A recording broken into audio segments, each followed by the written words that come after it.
¿Qué hace que una obra siga impresionando después de más de 2000 años? La respuesta está en la arquitectura romana. En este video conoceremos cómo evolucionó, cuáles fueron sus obras más representativas y qué elementos constructivos la convirtieron en una de las más influyentes de la historia. Se desarrolló entre el 509 a.C.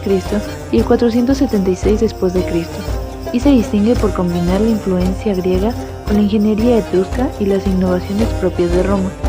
En la Roma republicana, entre el 509 y el 27 a.C., comenzó el empleo del opus caementicium, conocido como hormigón romano, un material que permitió construir edificios de mayor tamaño y resistencia. En esta etapa también se perfeccionó el uso del arco de medio punto, elemento fundamental para soportar grandes cargas y cubrir espacios amplios. Durante el Alto Imperio, entre el 27 a.C. y el 192 después de Cristo, la arquitectura alcanzó su mayor esplendor.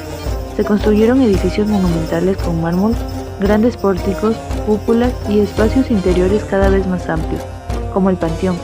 Posteriormente, en el Bajo Imperio, entre el 192 y el 476 después de Cristo, las edificaciones adquirieron un carácter aún más monumental y comenzaron a servir como modelo para las primeras iglesias cristianas, destacando la Basílica de Magencio y Constantino.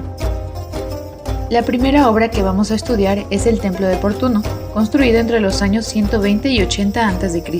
y ubicado en el Foro Boario en Roma.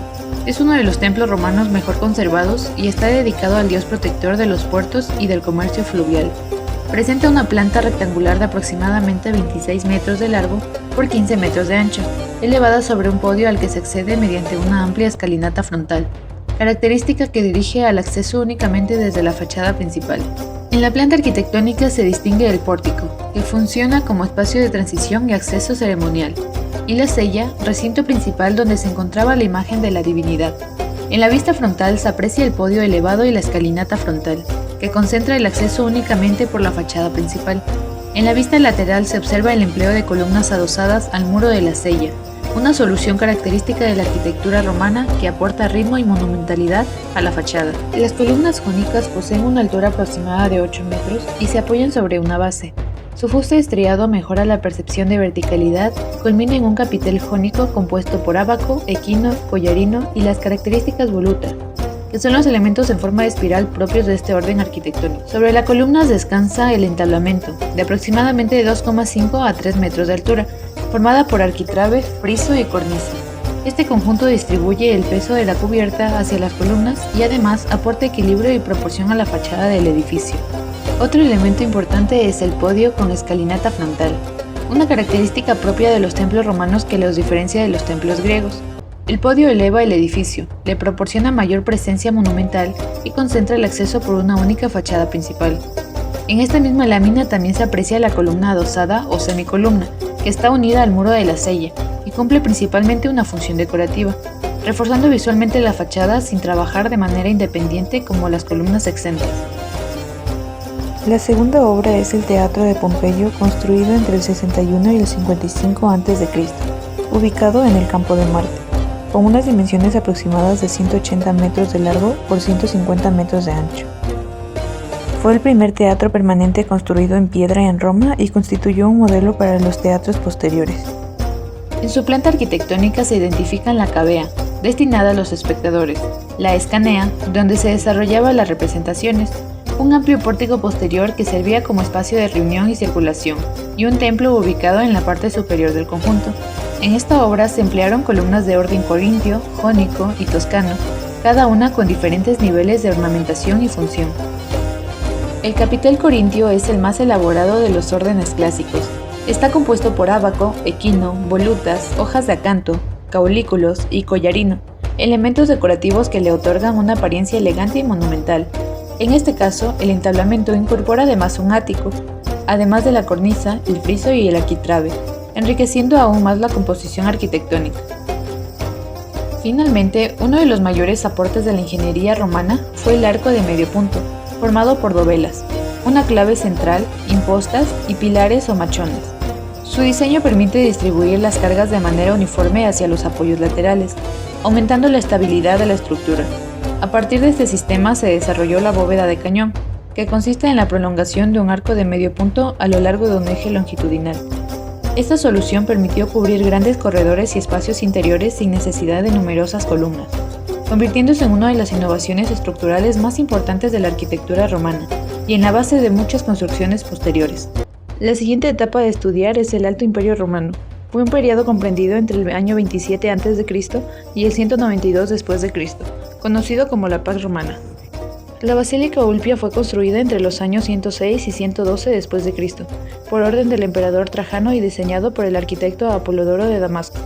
Se ubicaba dentro del Foro de Trajano en el centro de Roma, formando parte de un importante conjunto monumental de la ciudad. Su planta presenta una organización completamente simétrica, con una gran nave central rodeada por naves laterales, separadas mediante columnas corintias. En los extremos existían grandes ábsides semicirculares utilizadas para reuniones oficiales y tribunales. La nave central era mucho más alta que las laterales, lo que permitía incorporar ventanas superiores conocidas como claristorios, que facilitaba el ingreso de la luz natural hacia el interior. La estructura estaba formada por muros de ladrillo revestidos con mármol y una cubierta de madera. El sistema constructivo combinaba columnas, vigas y muros portantes, mientras que el uso de técnicas constructivas romanas permitía levantar estructuras de grandes dimensiones. El revestimiento de mármol y los elementos arquitectónicos contribuían a reforzar la monumentalidad del edificio. Por último, en el Bajo Imperio Romano, la arquitectura romana continuó desarrollando grandes obras monumentales, utilizando sistemas constructivos como el hormigón romano, los revestimientos de ladrillo y los grandes bóvedas que permitieron crear espacios interiores de enormes dimensiones. La primera obra que vamos a analizar es la Basílica de Majencio y Constantino, también conocida como Basílica de Majencio. Su construcción comenzó durante el gobierno del emperador Majencio, aproximadamente en el año 306 después de Cristo, y posteriormente fue terminada bajo el gobierno de Constantino. La basílica se encuentra en la actual ciudad de Roma, Italia, específicamente en el área arqueológica del antiguo Foro Romano. Aquí podemos observar una representación del entorno urbano de la época. La basílica se encontraba integrada dentro del conjunto monumental del Foro Romano, rodeada por otros edificios y espacios públicos importantes. En la planta de la Basílica de Majencio y Constantino, una de sus principales características es la organización del espacio interior mediante una nave central de grandes dimensiones acompañada por dos naves laterales. También podemos observar una diferencia de nivel de aproximadamente 8 metros, relacionada con las condiciones del terreno donde se construyó el edificio. Ahora observamos la fachada este de la basílica, que tenía una altura aproximada de 35 metros, acompañada de 3 accesos. En la fachada norte podemos observar de mejor manera la pendiente de 8 metros que existía en el terreno, midiendo así el lado izquierdo 27 metros y el lado derecho 35 metros. En esta imagen podemos observar la fachada sur de la Basílica de Majencio y Constantino, considerada una de las fachadas principales del edificio. Es la fachada principal ya que se encuentra en la vía sacra, que es la vía principal de acceso, y en el lado este se encuentran los accesos secundarios mencionados anteriormente. Y por último la fachada oeste. En la cubierta podemos observar uno de los elementos más importantes de su sistema constructivo, que eran las grandes bóvedas de cañón, que permitían cubrir espacios interiores de grandes dimensiones. Estas bóvedas eran fundamentales para la configuración del espacio interior, ya que permitía distribuir las cargas hacia los elementos estructurales que soportan la cubierta. ¿Cómo se organizaba el edificio en sentido longitudinal? Se puede apreciar la relación entre los diferentes espacios interiores, la nave central y las naves laterales, así como la gran altura que alcanzaba la estructura. Aquí podemos analizar con mayor detalle el sistema constructivo de las bóvedas de cañón. Según el esquema, primero se utilizaba una cimbra o estructura temporal de madera, que servía como soporte durante la construcción.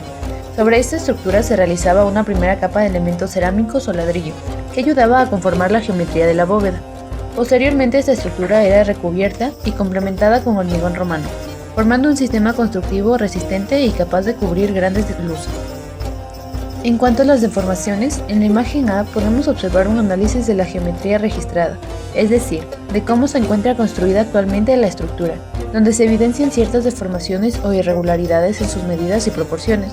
En cambio, en la imagen B se realiza una proyección de la geometría ideal, que representa cómo debió plantearse y organizarse originalmente la estructura, buscando mantener una composición más regular y adecuada de los elementos de la fachada. Estas han sido algunas de las obras de la arquitectura romana. Más de 2000 años después, estas obras siguen demostrando que la verdadera arquitectura no se mide por el tiempo que ha pasado, sino por la permanencia de su legado.